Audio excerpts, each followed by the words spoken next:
প্রতি বছর বাংলা মাঘ মাসের প্রথম দিনে নদীর তীরে একটি ঘুড়ি ওড়ানোর মেলা বসে, যাকে পয়লা মাঘ মেলা বলা হয়, এবং এটি নদীর তীরে প্রচুর সংখ্যক দর্শনার্থীকে আকর্ষণ করে। দামোদর নদীর তীরে অবস্থিত কৃষক সেতুর উত্তর প্রান্তে দুটি ঐতিহ্যবাহী এবং সুন্দর মাটির ভাস্কর্য রয়েছে, যা পশ্চিমবঙ্গে বসবাসকারী মানুষের মর্মকে ধারণ করে।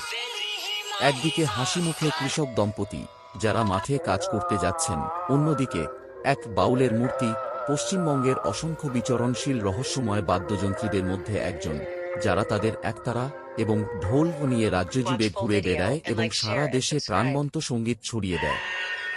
বর্ধমান শহর দামোদর নদীর তীরে অবস্থিত এবং এই শহরের নোঙর হিসেবে কাজ করে।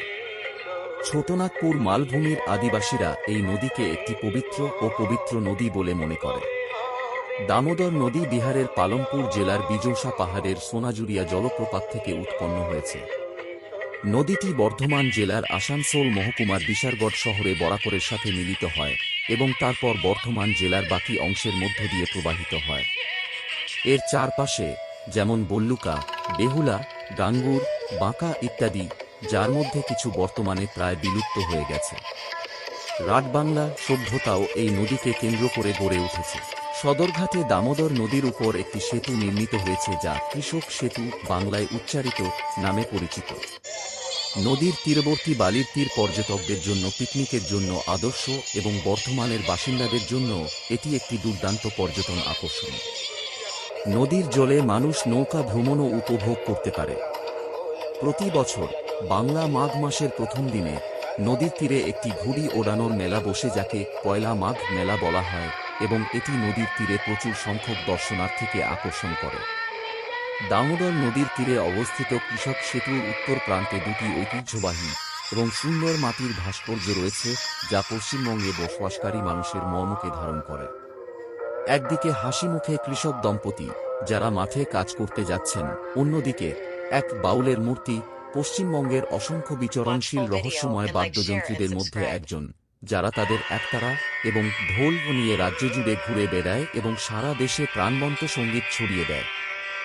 বর্ধমান শহর দামোদর নদীর তীরে অবস্থিত এবং এই শহরের নোঙর হিসেবে কাজ করে।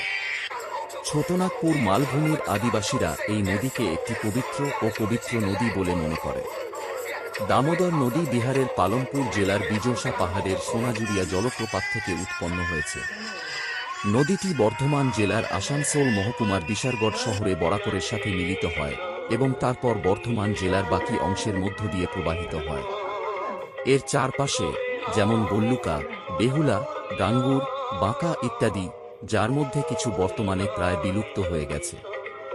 রাটবাংলা সভ্যতাও এই নদীকে কেন্দ্র করে গড়ে উঠেছে। সদরঘাটে দামোদর নদীর উপর একটি সেতু নির্মিত হয়েছে, যা কৃষক সেতু বাংলায় উচ্চারিত নামে পরিচিত। নদীর তীরবর্তী বালির তীর পর্যটকদের জন্য পিকনিকের জন্য আদর্শ এবং বর্ধমানের বাসিন্দাদের জন্য এটি একটি দুর্দান্ত পর্যটন আকর্ষণ। নদীর জলে মানুষ নৌকা ভ্রমণও উপভোগ করতে পারে। প্রতি বছর বাংলা মাঘ মাসের প্রথম দিনে নদীর তীরে একটি ঘুড়ি ওড়ানোর মেলা বসে, যাকে পয়লা মাঘ মেলা বলা হয়, এবং এটি নদীর তীরে প্রচুর সংখ্যক দর্শনার্থীকে আকর্ষণ করে। দামোদর নদীর তীরে অবস্থিত কৃষক সেতুর উত্তর প্রান্তে দুটি ঐতিহ্যবাহী এবং সুন্দর মাটির ভাস্কর্য রয়েছে, যা পশ্চিমবঙ্গে বসবাসকারী মানুষের মর্মকে ধারণ করে। একদিকে হাসিমুখে কৃষক দম্পতি যারা মাঠে কাজ করতে যাচ্ছেন, অন্যদিকে এক বাউলের মূর্তি, পশ্চিমবঙ্গের অসংখ্য বিচরণশীল রহস্যময় বাদ্যযন্ত্রীদের মধ্যে একজন, যারা তাদের একতারা এবং ঢোল নিয়ে রাজ্য জুড়ে ঘুরে বেড়ায় এবং সারা দেশে প্রাণবন্ত সঙ্গীত ছড়িয়ে দেয়। বর্ধমান শহর দামোদর নদীর তীরে অবস্থিত এবং এই শহরের নোঙর হিসেবে কাজ করে। ছোটনাগপুর মালভূমির আদিবাসীরা এই নদীকে একটি পবিত্র নদী বলে মনে করে। দামোদর নদী বিহারের পালনপুর জেলার বিজৌসা পাহাড়ের সোনাজুরিয়া জলপ্রপাত থেকে উৎপন্ন হয়েছে। নদীটি বর্ধমান জেলার আসানসোল মহকুমার বিশারগড় শহরে বরাকরের সাথে মিলিত হয় এবং তারপর বর্ধমান জেলার বাকি অংশের মধ্য দিয়ে প্রবাহিত হয়। এর চারপাশে যেমন বল্লুকা, বেহুলা, গাঙ্গুর, বাঁকা ইত্যাদি, যার মধ্যে কিছু বর্তমানে প্রায় বিলুপ্ত হয়ে গেছে। রাটবাংলা সভ্যতাও এই নদীকে কেন্দ্র করে গড়ে উঠেছে। সদরঘাটে দামোদর নদীর উপর একটি সেতু নির্মিত হয়েছে যা কৃষক সেতু বাংলায় উচ্চারিত